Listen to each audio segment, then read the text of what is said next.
Downfall ni Malonzo sa Japan, si Team Con ang sinisisi, pero di bale may bagong team na sa bilig si Idol. Tara, kwentuhan!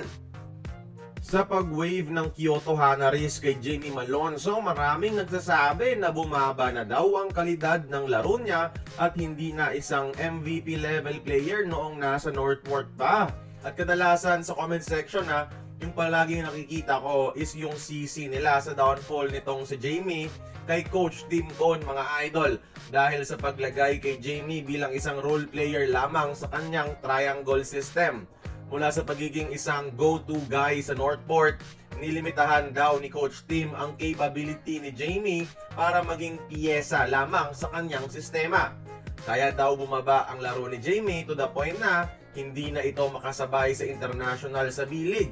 Imagine nyo daw kung yung Northport version ni Malonzo yung nakuha sa Japan, tiyak isa siya sa mga aabangan talaga ng mga Hapon sa kanyang mga out of this world highlight reels. At syempre, factor din kasi yung major injury niya recently bakit bumaba ang laro.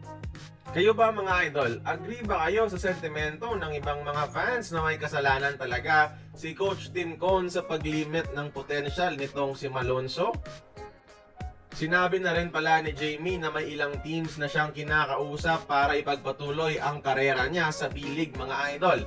At confirmed ng isang Japanese insider na isa dito ay ang koponan ng Kobe Storks na hanggang ngayon bakante pa ang roster spot ng Asian player. Kaso nga lang mga idol, parang downgrade ito kay Malonzo dahil bababa siya ng D-League Division 2 kung pipirma sa Kobe.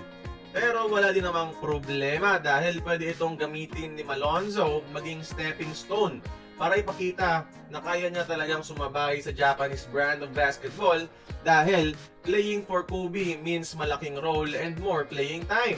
Number 1 din sila naman sa Division 2, so aakyat din to ng Division 1 next season. Again, isa to sa mga posibleng bagong kuponan ni Malonzo. May iilan pa siyang kinakausap, abangan na lang natin ang progress in the coming days.